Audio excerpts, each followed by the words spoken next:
Bien, bonjour à chacun. Comme vous devez vous en douter, nous sommes toujours dans... Et nous abordons donc une série sur les plaies d'Égypte.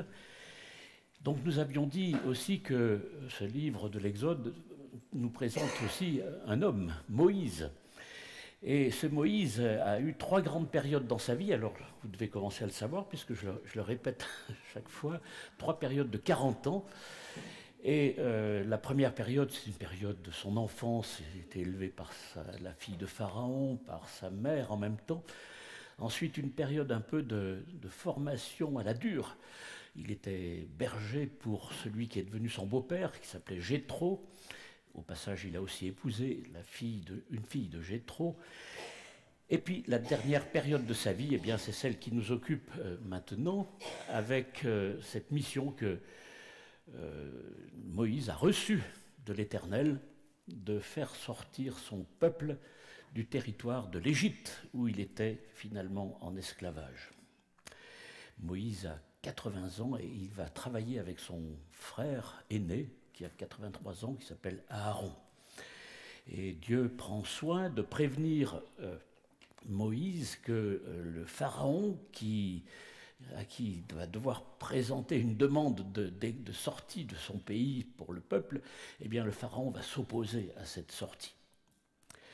Mais il est important, avant d'aller plus loin dans l'examen de ces plaies d'Égypte, de rappeler le contexte égyptien de l'époque. Les Égyptiens ne connaissaient pas le Dieu des Israélites. Ils croient par contre en de nombreux dieux, avec un Dieu suprême, le Pharaon, considéré comme le Dieu des dieux en Égypte. Et les principaux dieux et déesses égyptiens, je vais vous donner quelques noms que j'ai trouvés dans les archives, sont Osiris, Isis, Horus, Seth, et il y en a comme ça une longue liste. Des noms que vous avez peut-être étudiés à l'école, pour ceux qui ont fait des sections où on étudie un peu l'histoire antique, des pays antiques. Donc, en résumé, très rapide, ces divinités égyptiennes sont centrées sur 3 domaines de compétences ou de cibles. Le Nil, la terre et le ciel. Et Dieu va envoyer sur le peuple d'Égypte 10 plaies, 10 fléaux pour convaincre le pharaon d'abdiquer et pour mettre en défaut tel ou tel dieu égyptien, et bien sûr, du même coup, le pharaon lui-même. Alors, les plaies, je vais vous les énumérer, mais vous les connaissez, parce que vous avez certainement déjà, pour la plupart, vu des films, et puis surtout lu ce livre de l'Exode. Donc, il y a l'eau du fleuve qui se transforme en sang pendant 7 jours, il y a les grenouilles qui pullulent dans le pays, il y a des moustiques qui infestent l'homme et le bétail, des taons qui envahissent les maisons, la peste qui anéantit les chevaux, les ânes, les chameaux, les bovins, les moutons, des ulcères qui affectent l'homme et le bétail, la grêle qui tue l'homme et le bétail, qui détruit les récoltes et les arbres, des nuées de sauterelles qui couvrent le pays et qui dévorent toutes les plantes, les ténèbres qui durent 3 jours, et enfin la mort qui s'abat sur tous les premiers-nés égyptiens et sur le bétail, les premiers-nés du bétail. Donc lisons ce récit de la première partie, la plaie d'Égypte, la plaie du Nil qui se transforme en sang. Chapitre 7, verset 14. L'Éternel dit à Moïse, « Le Pharaon est trop entêté pour laisser partir le peuple. Va le trouver demain matin à l'heure où il sortira pour aller au bord de l'eau. Tu te tiendras sur son passage sur la rive du Nil. Prends dans ta main le bâton qui a été changé en serpent. Et tu lui diras, l'Éternel, le Dieu des Hébreux, m'a envoyé vers toi pour te dire, laisse aller mon peuple pour qu'il me rende un culte dans le désert. Mais jusqu'à présent, tu as fait la sourde oreille. C'est pourquoi l'Éternel te déclare, voici comment tu sauras que je suis l'Éternel. Avec le bâton que j'ai à la main, je vais frapper les eaux du Nil et elles se changeront en sang. Les poissons qui vivent dans le fleuve périront, et le Nil deviendra si infect que les Égyptiens ne pourront plus en boire l'eau. L'Éternel dit encore à Moïse, ordonne à Aaron de prendre son bâton et d'étendre sa main en direction de tous les cours d'eau de l'Égypte, ses rivières, ses canaux, ses étangs et tous ses réservoirs, et leur eau se changera en sang. Il y aura du sang dans tout le pays d'Égypte, jusque dans les récipients de bois ou de pierre. Moïse et Aaron exécutèrent les ordres de l'Éternel. Aaron leva le bâton et frappa l'eau du Nil sous les yeux de Pharaon et de ses hauts fonctionnaires, et toute l'eau du fleuve fut changée en sang. Les poissons périrent et le fleuve devint si infect que les Égyptiens ne purent plus en boire l'eau. Il y avait du sang dans tout le pays. Mais les magiciens égyptiens en firent autant par leurs sortilèges. Le Pharaon s'obstina dans son cœur et ne céda pas, comme l'Éternel l'avait dit. Il leur tourna le dos et rentra dans son palais sans prendre la chose à cœur. Tous les Égyptiens creusèrent le sol aux alentours du Nil pour trouver de l'eau potable, puisqu'ils ne pouvaient plus boire l'eau du fleuve. Donc la première plaie concerne le Nil. Tous les Égyptiens le savent bien, et c'est pour cela que Dieu veut d'entrée de jeu s'attaquer à ce symbole, le Nil, et par le fait, du même coup, aux divinités associées, comme par exemple un des dieux égyptien que j'ai cité tout à l'heure, Osiris, qui était le dieu de l'eau, etc., du Nil. Le Nil était tout pour l'Égypte. Plus de Nil égale plus de vie.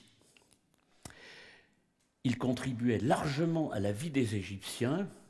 Donc c'était la boisson, c'était l'eau sanitaire, c'était la nourriture avec les poissons, l'irrigation des cultures, l'enrichissement du sol avec les alluvions, le transport des marchandises, etc.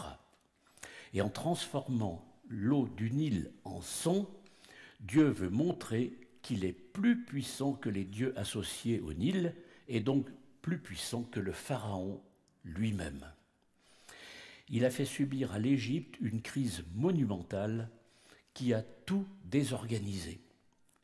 Imaginez un instant la situation. On n'ose pas y penser. Mais les magiciens, nous dit le texte, en firent autant par leur sortilège. Alors je me suis dit, mais c'est pas possible, comment les magiciens ont pu... Il n'y avait plus d'eau claire pour qu'ils la transforment en sang. Donc on peut penser qu'ils ont prélevé un peu d'eau potable que les gens obtenaient en creusant et qu'ils ont pu quand même la transformer en sang. Mais on aurait aussi pu s'attendre à ce que les magiciens, s'ils étaient si puissants, puissent transformer le sang en eau, retourner la situation. Bref, ils ne l'ont pas fait, certainement parce qu'ils ne pouvaient pas le faire. Mais l'orgueil du Pharaon triomphe. Pharaon ne cède pas, il s'obstine et tourne le dos à Moïse, aux magiciens, et le verset 23 de notre texte précise qu'il ne prit pas la chose à cœur. C'est surprenant, quelle légèreté, quelle légèreté. Mais 7 jours après, une nouvelle intervention de Dieu avec une deuxième plaie, et là je vais vous lire la suite, chapitre 7, verset 25 jusqu'à 8, verset 11. 7 jours s'écoulèrent après que l'Éternel eut frappé le fleuve. Puis l'Éternel ordonna à Moïse, « Va trouver le Pharaon et dis-lui, voici ce que l'Éternel t'ordonne. Laisse aller mon peuple pour qu'il me rende un culte.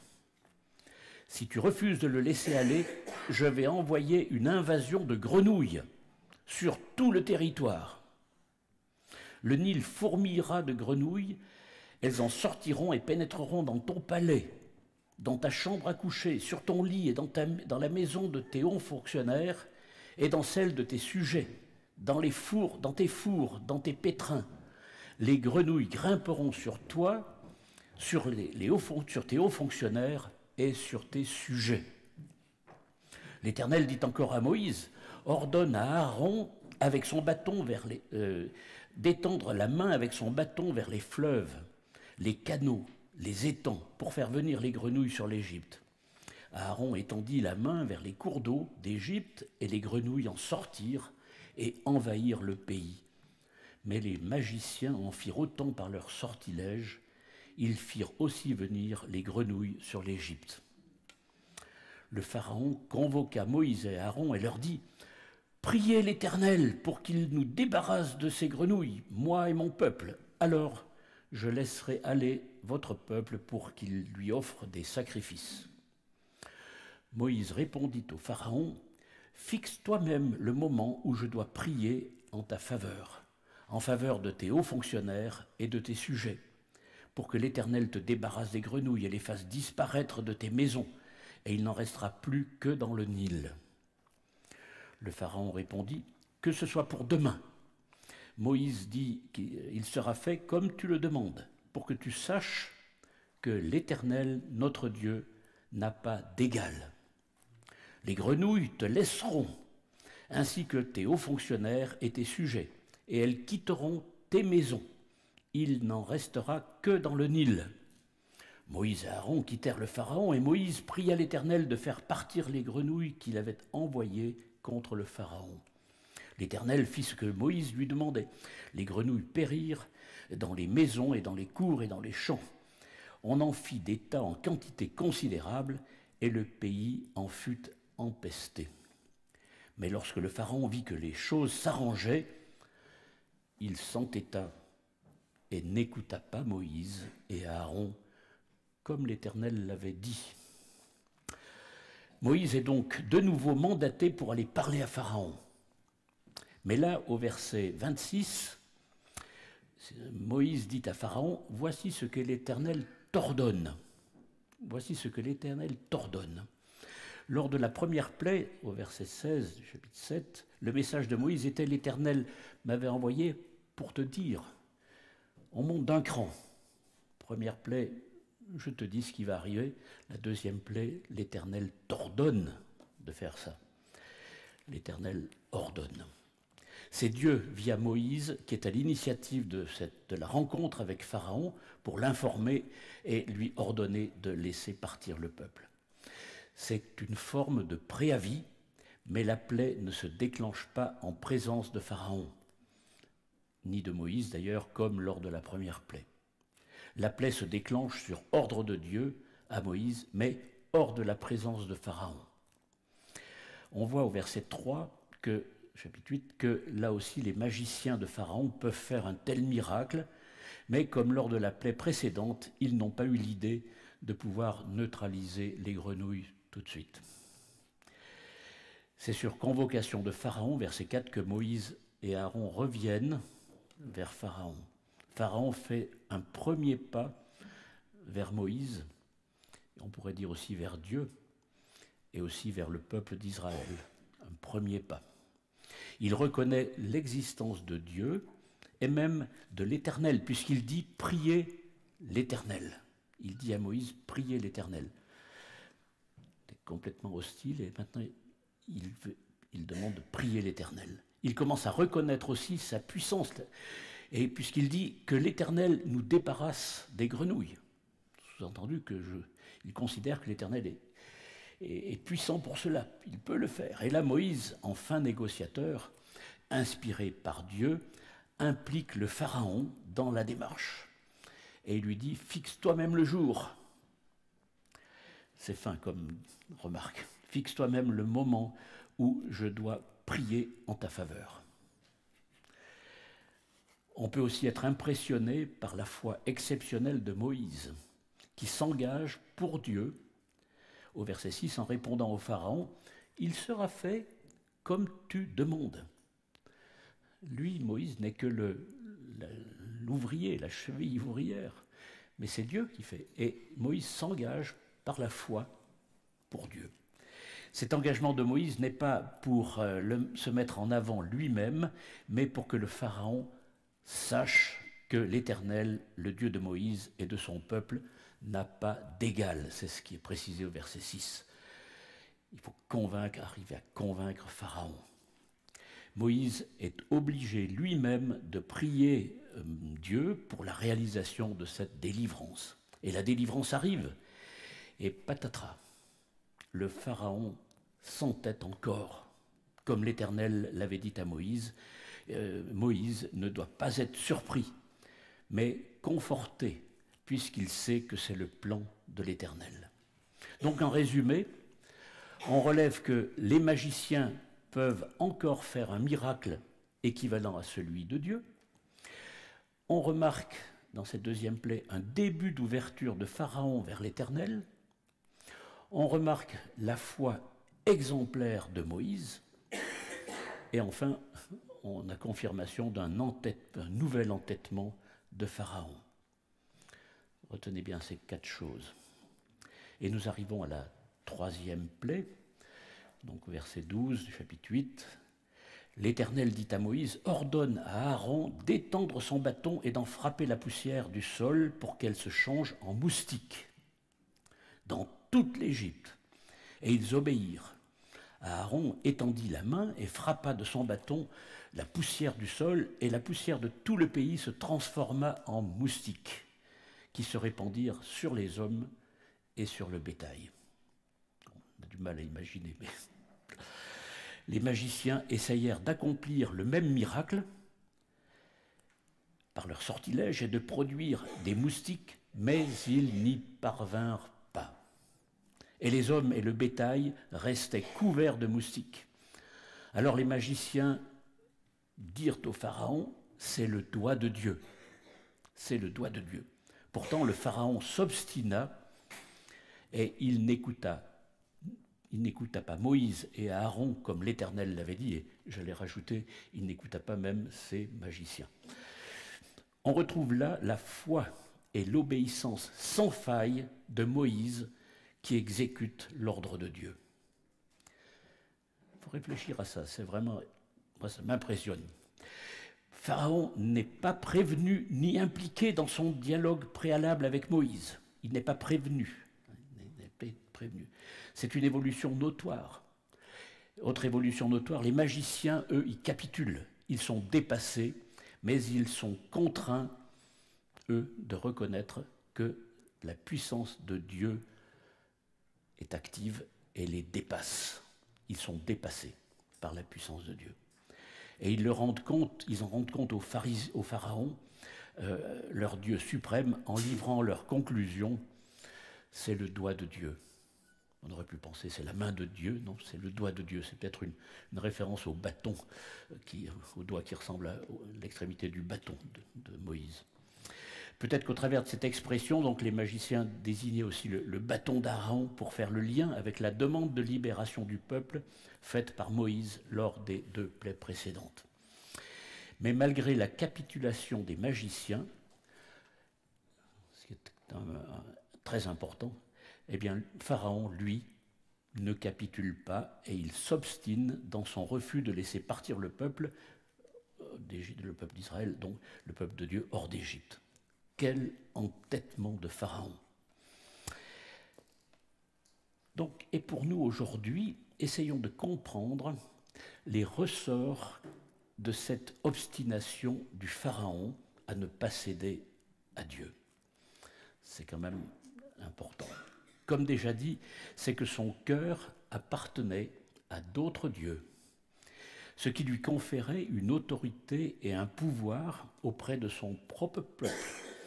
Et on voit qu'il dominait avec les magiciens sur des actes un petit peu extraordinaires. Les 2 premières plaies, les magiciens ont pu les imiter.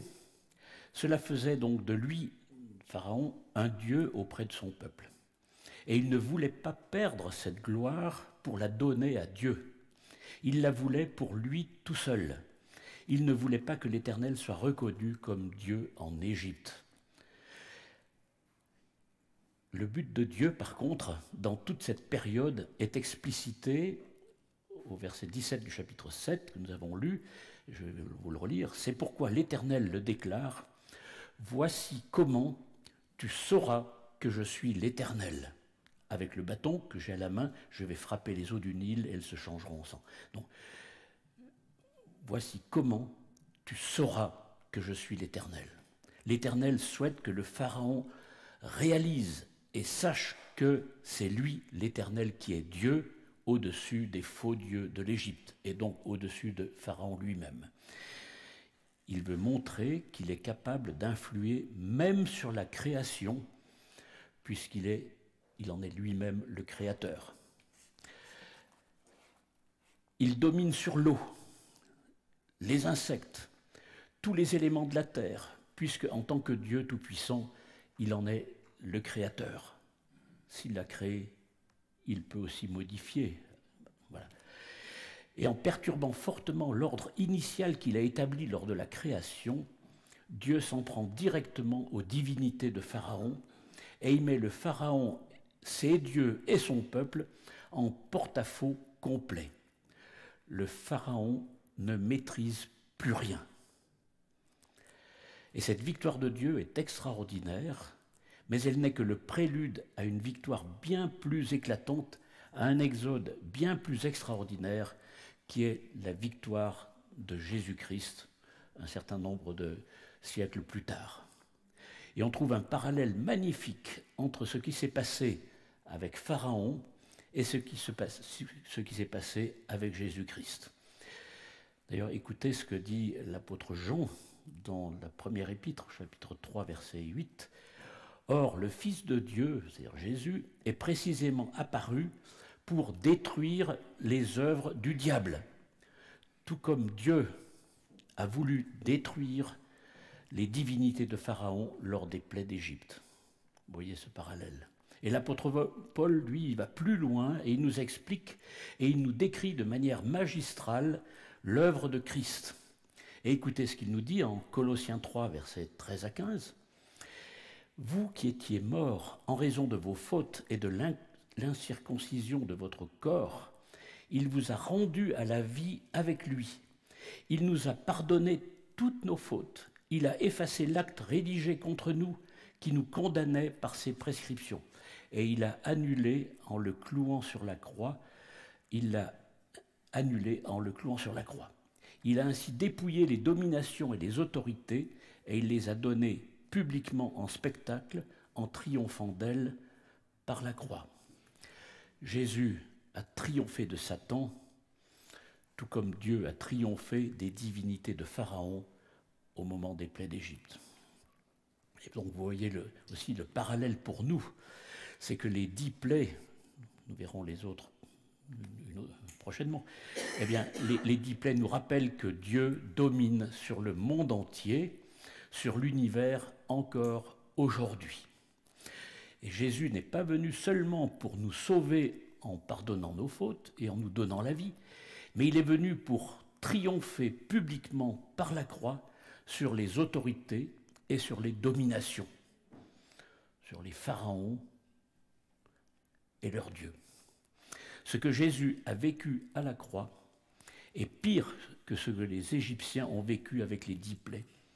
Jésus a connu à la croix le rejet de son Père et sa colère qui a été déversée sur lui afin de nous donner la vie, afin de nous sauver.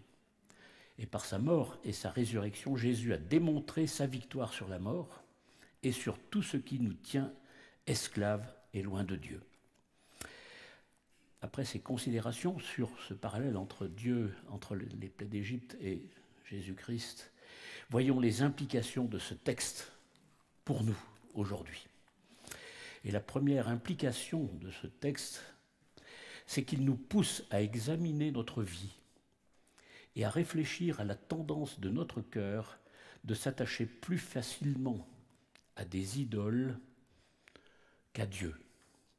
Nous pouvons réfléchir au lien entre les idoles de l'Égypte et ce qui pourrait être ou devenir des idoles pour nous aujourd'hui. On a du mal, certes, à faire le lien entre le Nil et la Seine ou le loin, mais nos mondes sont différents et nous n'avons pas les mêmes dieux. Mais derrière, nous avons les mêmes réalités spirituelles. Seuls les noms ont changé. Nous dépendons de notre économie, tout autant que les Égyptiens dépendaient du Nil, qui était la source de toute leur richesse. Nos ressources nous permettent de vivre dans une forme de sécurité que l'on croit ou que l'on pourrait croire comme absolue. Mais quand les crises économiques, écologiques, sanitaire nous frappe et que l'on est obligé, par exemple, de porter un masque, on se rend compte que notre sécurité peut vite être amputée. Nos idoles, ce sont toutes ces choses à nous qui peuvent être légitimes, certes, mais qui, dans notre vie personnelle, dans notre société, peuvent grignoter et prendre la place qui revient à Dieu. Nos idoles, c'est ce que nous pensons être la source de notre vie, de notre équilibre, de notre bien-être, de notre sécurité, de nos valeurs, de notre espérance. Nous pouvons facilement être tentés de fonder cette sécurité sur nos capacités personnelles, sur notre patrimoine, sur notre emploi, sur notre charme, sur nos loisirs, et on peut rajouter bien des choses. Ce à quoi nous nous attachons le plus, démontre qui sont nos dieux et nos idoles. Et quand survient un désastre, une catastrophe dans notre vie, dans notre pays, aucune de ces choses ne pourra nous secourir. Toutes ces choses peuvent nous être enlevées. Comme si Dieu retournait ses idoles contre nous, comme il l'a fait en Égypte. Nous devons donc travailler aujourd'hui, pas du temps de Moïse, mais aujourd'hui, à laisser Dieu être le maître de nos vies et à nous soumettre à lui. Un deuxième enseignement de ce texte pour nous, c'est de ne pas s'arrêter en chemin dans notre démarche vers Dieu. La demande de prière de Pharaon pour le retrait des grenouilles, c'est frappant, hein, que Pharaon ait pensé à ce que l'on prie Dieu. Hein. Donc la demande de prière de Pharaon pour le retrait des grenouilles atteste qu'il a appris à connaître Dieu. Faiblement encore, mais c'est un début. Il a appris et il a réalisé que Dieu existe. Cela montre aussi qu'il croit en la puissance de la prière, sinon il ne la demanderait pas à Moïse. Et au lieu de demander à Dieu, via Moïse, d'être pardonné, il lui demande simplement de faire disparaître les grenouilles.